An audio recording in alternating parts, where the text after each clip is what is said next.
কোন আঙ্গুল নাড়ানো যাইতো না? পুরাঙ্গুল নাড়ানো যেত না, এখন আমি পারি। এখন আঙ্গুল নাড়ানো যায়। আসসালামু আলাইকুম। আসসালামু আলাইকুম স্যার।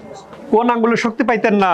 আঙ্গুল শক্তি পেতাম না, সব পুরো আঙ্গুল শক্তি পেতাম না। এখন শক্তি পাইতেন না কি? আঙ্গুল উঁচু করা যাইতো না? জি না, যেত না। আর কি ছিল? ব্যথা ছিল? ব্যথা ছিল, হ্যাঁ। আমার মানে পিএলআইডি সমস্যা ছিল আমার। 5 বছর আগে আমার পিএলআইডি ধরা পড়ে। পরে আমি 5 বছর আগে আমার যে ডাক্তার কাছে পিএলআইডি ধরা পড়ে, সে ডাক্তার আমাকে বলে অপারেশন করতে বলে, কিন্তু আমি অপারেশন করি না। পরবর্তীতে আমি 5 বছর পরে বাইরে থেকে আসি। আসার পর স্যার আপনার ভিডিও আমি ফেসবুকে দেখি, দেখার পর অনেকেই দেখি সুস্থ হয়। ওই আশা করে পরবর্তীতে আমি আপনার এখানে আসি, এবং আসার পরে ইনশাল্লাহ আমি 80% মতো সুস্থ হয়ে গেছি। কয়দিন ট্রিটমেন্ট নিয়েছেন? 15 দিন স্যার। 15 দিন কি ভর্তি? হ্যাঁ হ্যাঁ। আগে কি অসুবিধা ছিল, এখন কি? এখন আগে আঙ্গুল নাড়ানো যাইতো না? কোন আঙ্গুল নাড়ানো যাইতো না? পুরাঙ্গুল নাড়ানো যেত না, এখন আমি পারি।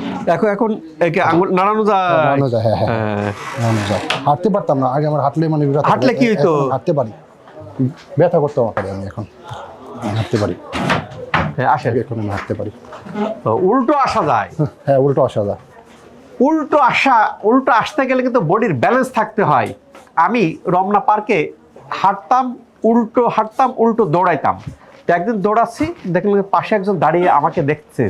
তারপরে কাছে আসলো, দেখলাম কিন্তু যে উনি পিজির ডক্টর, ফিজিক্যাল মেডিসিনের হেড তসলিম স্যার করে, আপনি যখন উল্টো দৌড়াচ্ছেন, আমি পর্যবেক্ষণ করলাম, উল্টো দৌড়াতে গেলে বডির ভারসাম্য সেইভাবে থাকতে হয়, বডির টোটাল কন্ট্রোল থাকতে হয়, নাহলে উল্টো দৌড়ানো যায় না, উল্টো হাঁটা যায় না। এবং এই পেশেন্টটা এখন উল্টো হেঁটে আসলো। দেখেন কি সমস্যা ছিল ওনার। সমস্যা ছিল পিএলআইডি, ব্যথা ছিল, হাঁটতে পারতেন না, আঙ্গুলের শক্তি পাইতেন না, আঙ্গুল দুর্বল ছিল, শক্তি পাইতেন না, আঙ্গুল উঁচু করা যাইতো না, নাড়ানো যাইতো না। শশী হাসপাতাল, 15 দিন ভর্তি, অ্যাডমিশন। 15 দিনেই আল্লাহর অশেষ রহমতে এখন আঙ্গুল নাড়াতে পারতেছেন। এই জাতীয় যে আঙ্গুল নাড়ানো যায় না, দুর্বল, শক্তি পায় না, হাড় ক্ষয় হয়ে যায়, জেলি বেরিয়ে যায়, ন্যাচারাল পদ্ধতিতে ট্রিটমেন্টের আদর্শ স্থান শশী। যারা সেরকম কোর্স কমপ্লিট করতেছেন, আল্লাহর রহমতে ভালো হয়ে যাচ্ছেন।